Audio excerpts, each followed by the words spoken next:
We're going to have to come together in America if we want things like respect for humanity that has been such a part of America. But yes, and it's the only place on the earth that has had that magnitude of respect for humanity. And people will say no, but anybody with any sense can look at it. It doesn't take very long to see that.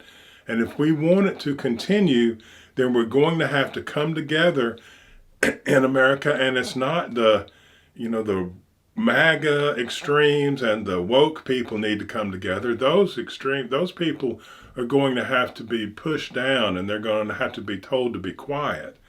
But who needs to come together are the different races, because they have different cultures, and that is going to be the answer for the future and the task to work on immediately. Asian people, they will come and they will stay in their own little culture, build it. Some of them are Christian, there's different Asian groups and they separate from each other.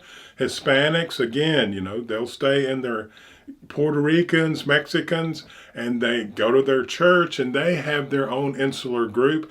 And it's not only white people that are like, well, look, this is my culture. I don't want it changed. I don't want you messing with the rules of my life. I've got enough problems already. Everyone is in that same boat.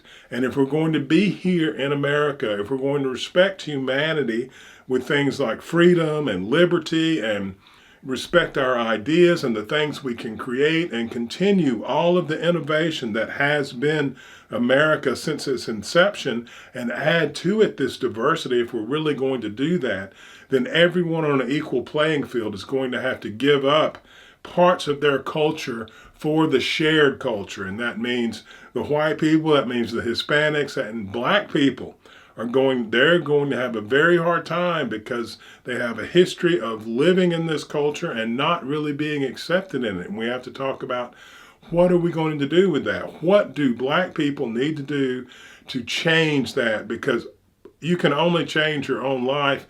Someone else can't do it for you. And black people are going to have to figure out a plan to make their lives work.